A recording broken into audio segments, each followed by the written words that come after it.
이 시간은 구약성경 미가서 7장 18절에서 20절 말씀을 가지고 우리 하나님이란 제목으로 말씀드리겠습니다.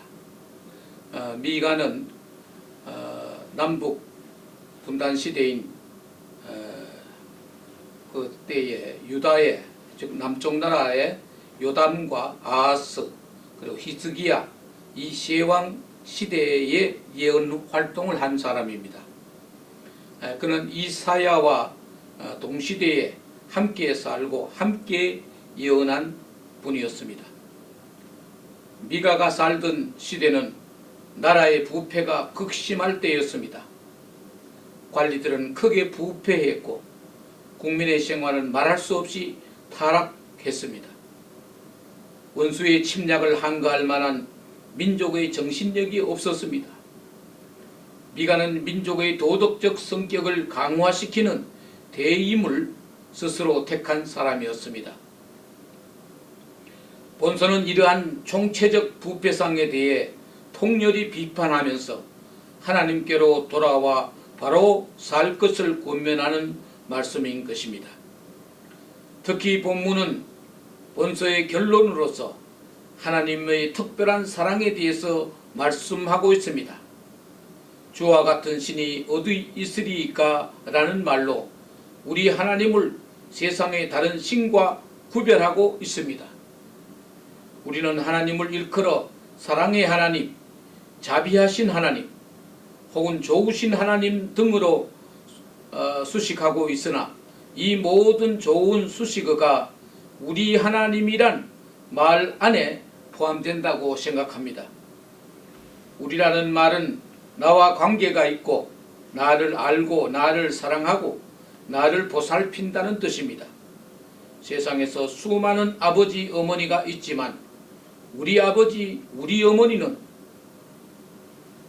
그 세상 모든 부모와 구별되는 것입니다. 나를 낳으시고 기르시고 사랑하시고 염려하시고 기도해 주시는 그런 특별한 부모인 것처럼 우리 하나님은 바로 그런 나와 각별한 관계를 형성하고 있는 그러한 하나님이신 것을 말하고 있습니다. 우리 하나님을 미가서의 내용과 본문을 중심으로 고찰해 보면서 우리 하나님에 대한 사랑과 신뢰를 더욱 공고히 할 수 있어야 하겠습니다. 첫째, 우리 하나님은 불의를 미워하시는 하나님이십니다. 미가서 2장 1절에 보면은 침상에서 악을 꾀하며 간사를 경영하고 날이 밝으면 그 손에 힘이 있으므로 그것을 행하는 자는 화 있을진저 밭들을 탐하여 빼앗고 집들을 탐하여 취하나 그들이 사람과 그 집 사람과 그 산업을 학대하도다라고 당시 악행을 일삼는 관리들의 죄악을 책하고 있습니다. 그 손에 힘이 있으므로라고 한 것은 바로 권력을 쥐고 있는 사람들을 뜻하는 것입니다. 권력은 하나님이 백성들을 섬기고 봉사하라고 준 것인데 이를 이용하여 자신의 부를 쌓는 수단으로 삼을 뿐만 아니라 가난하고 약한 백성을 착취하는 데 사용하는 것은 하나님이 가장 싫어하는 일인 것입니다. 만약 하나님이 이러한 악행을 일삼고 있는 권력자들의 편이면 결코 그는 우리 하나님이 될 수 없을 것입니다. 정말 우리가 하나님을 우리 하나님으로 받들고 섬기는 것은 하나님은 불의를 미워하시고 죄악을 저지르는 자를 어떤 형태로든 징벌하시는 하나님이시기 때문에 우리는 그 하나님을 기꺼이 우리 하나님으로 사랑하고 공경하는 것입니다.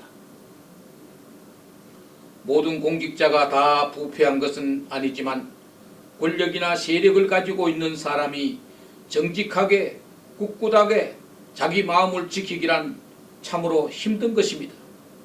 왜냐하면 인간의 욕심은 심히 제어하기 어렵고 특히 권력이나 세력을 가진 사람은 쉽게 그런 자기 욕망을 채울 수 있는 위치에 있기 때문인 것입니다.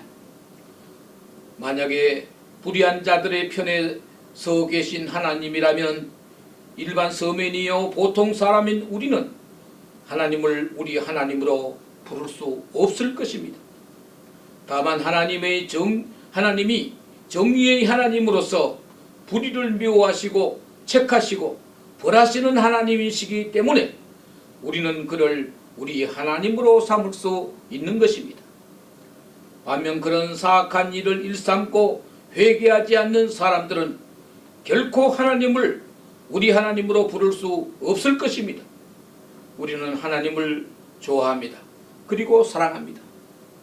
그러기에 우리는 그 하나님을 우리 하나님으로 기꺼이 부를 수 있는 것입니다.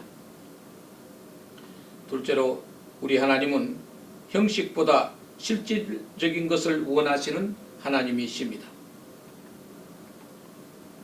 성경 말씀 미가서에 내가 무엇을 가지고 여호와 앞에 나아가며 높으신 하나님께 경배할까? 내가 번제물 1년 된 송아지를 가지고 그 앞에 나아갈까?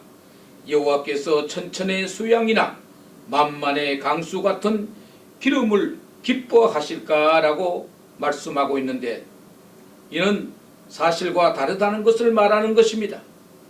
하나님 앞에 나아갈 때, 특히 하나님께 제사 드릴 때 정성을 쏟아드리는 것이 결코 나쁘다는 것은 아닙니다. 다만 하나님은 형식적이고 외식적인 것보다는 실질적인 헌신을 먼저 원하신다는 것입니다. 모든 불의를 행하면서 하나님을 기쁘시게 하기 위해 많은 예물을 가지고 가기보다 먼저 자신의 마음을 바로잡는 실제적인 변화를 하나님이 기뻐하신다는 것입니다. 이 세상의 많은 사람들은 눈에 보이는 많은 물질에 현혹되어 판단을 그르치게 하기도 하고, 또 많은 예물로 하나님의 마음을 살 수 있다고 생각하는 경향이 있으나 결코 하나님은 그런 하나님이 아니시다는 것입니다. 이런 점이 바로 우리가 신뢰할 수 있는 우리 하나님이신 것입니다. 대개 많은 사람들은 눈앞의 이익과 물질에 눈이 어두워 판단을 그르치는 경우가 많은데, 하나님은 결코 그런 눈먼 하나님이 아니시고 공의의 기준에서 판단하시는 하나님이신 것입니다.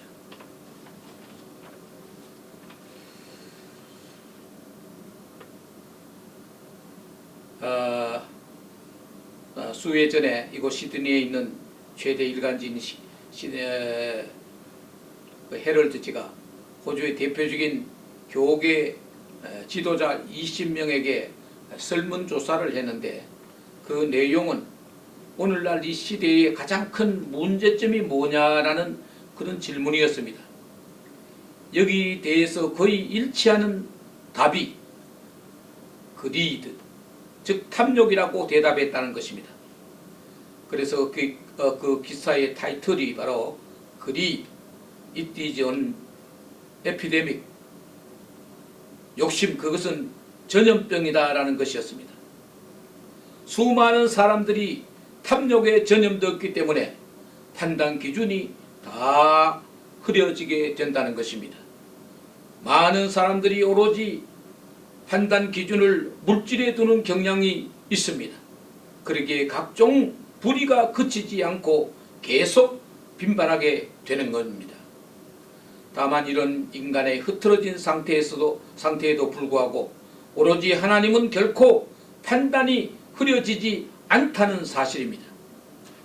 하나님이 판단하시는 기준은 수양이나 송아지나 양이나 염소와 같은 물질이 아니라 얼마나 공의로운가, 얼마나 겸손한가는 그 실제적인 판단을 하시는 하나님이신 것입니다.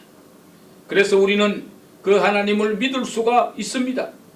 정말 마음에서 우러나오는 말로서 하나님을 일컬어 우리 하나님이라고 할 수 있는 것입니다. 세 번째로 우리 하나님이라고 하는 것은 더욱 결정적 그 사실인 바로 하나님은 우리를 기꺼이 용서해 주시기 때문입니다.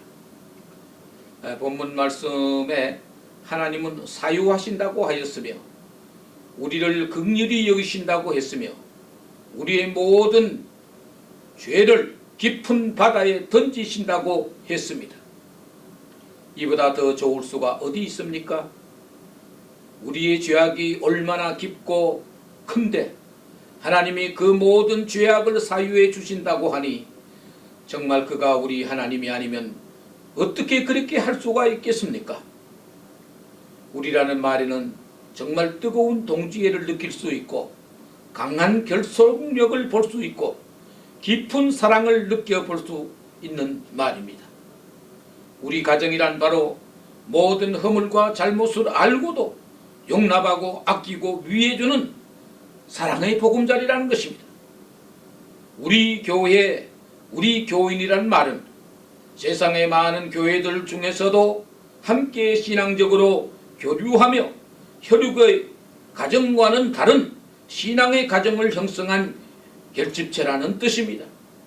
우리 교회, 우리 성도는 서로 이해하고 관용을 베풀며 격려하는 그런 신앙 공동체인 것입니다.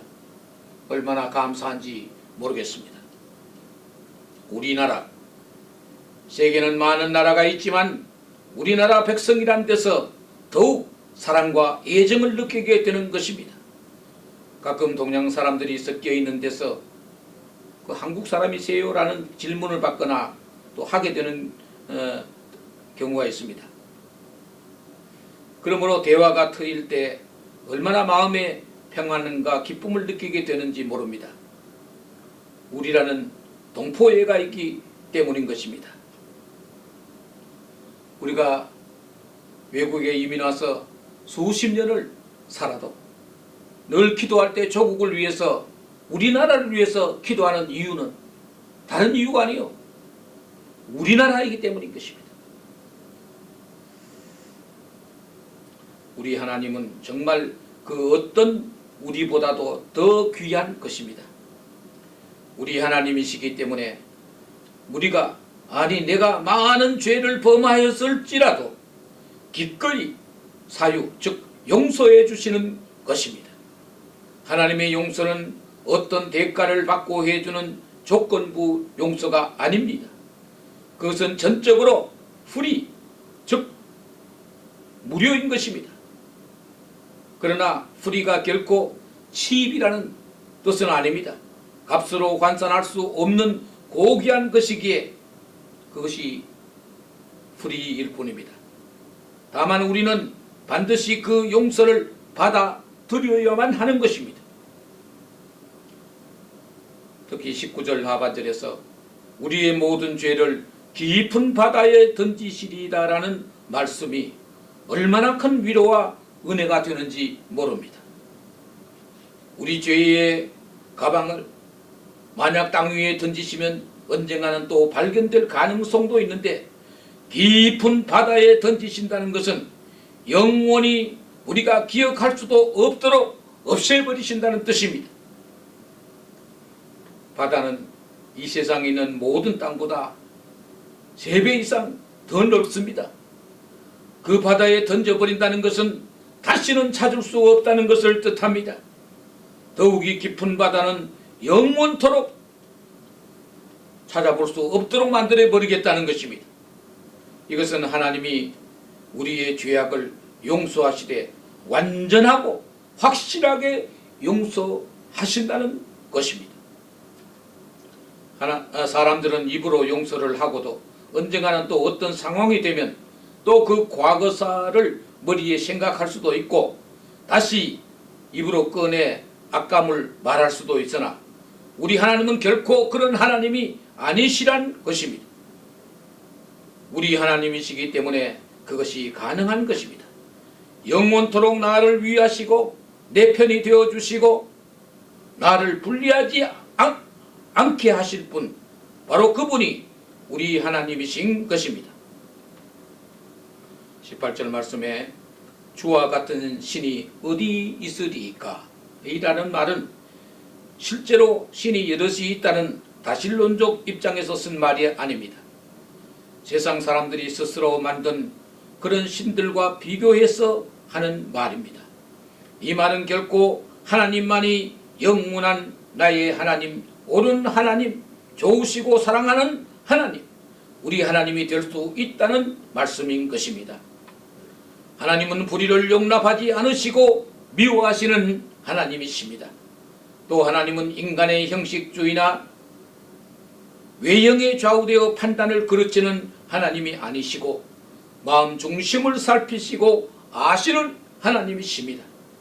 그리고 그 하나님은 우리의 모든 죄과와 허물을 용서하시되 깊은 바다에 죄악을 완전히 던져버리시는 하나님이십니다. 그러기에 우리는 그를 영원히 신뢰할 수 있는 우리 하나님으로 삼을 수밖에 없는 것입니다.